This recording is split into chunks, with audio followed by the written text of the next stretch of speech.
So now we get this situation of Netanyahu and Joe Biden, president of the US. Biden embraced Netanyahu, even though Biden knew that Netanyahu was quite a bit right-wing of him, was probably not going to follow the example or follow the directions or listen carefully to the approach of the US or the suggestions of the US. But he flew to Israel right after October 7th, to Israel, and embraced Netanyahu in Israel. That was considered a very, very unusual and dramatic act of a president that had never been in a foreign country during a war in that country. As a result of that and all the other things that Biden has done to support Israel, including more arms and so forth, he's lost the support of a huge chunk of the Democratic Party. And as we know, the election between Trump, second round, rematch, re-engagement between Biden and Trump is happening November.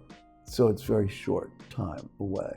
And the potential is that Biden might lose, particularly because his way of dealing with Israel and the Gaza war, including that the condemnation of the International Criminal Court, which was issued yesterday, has also been echoed by Biden and also by the Prime Minister of England, of the UK. And the US has issued the most militant and most vociferous attack on the ICC action, calling it outrageous, calling it the moral equivalent, and so forth, and saying that the US would not abide by it.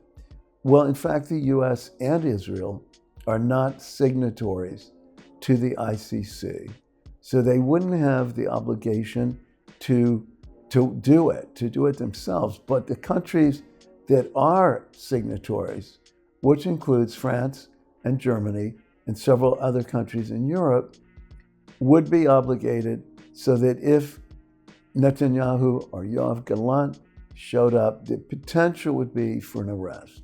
The likelihood of all of that is small, but it's symbolic. And it's symbolic of how Israel has really, really, really gone down the hill in its status and stature in the world. I predicted right after, on the day of October 7th, that Netanyahu's response would destroy the goodwill and sympathy that came out all over the world right after October 7th, that it would just turn it around from sympathy and support to condemnation. And I was right. The other thing I predicted was Netanyahu's actions would unleash a worldwide wave, a tsunami of anti-Semitism. It's not just about anti-Israel. It's not just principled support of Palestinians. It's gone way beyond that. And I knew it would. That doesn't make me a prophet. It's just somebody who pays attention. I also said to my brother that Israel, for the rest of our adult lives, will be under scrutiny. Because after this war is over, there'll be even more scrutiny. There'll be investigations within Israel, investigations from the rest of the world. And Jews all over the world will also be under the microscope for the rest of my adult life. Not very pleasant, and really a betrayal because I've been involved for all these years, all of my adult years, in working for Israeli-Palestinian reconciliation. Now, I don't expect the Israeli government to care about Johnny Golden, here in the US in terms of making policy. Their main obligation is to defend and protect their own citizens, even to the extent that protecting Jews worldwide, which they state as an issue or state as a principle, is not nearly as important or not nearly as a priority as defending their own territory and their own citizens. What would produce a possible peace and justice outcome? It won't happen soon.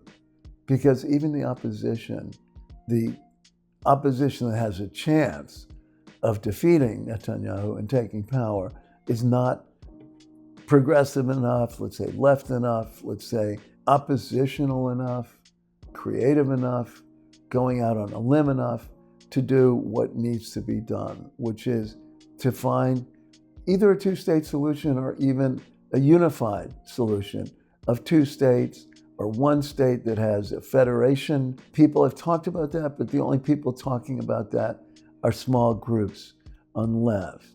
And I support those groups, but I don't know when it will happen.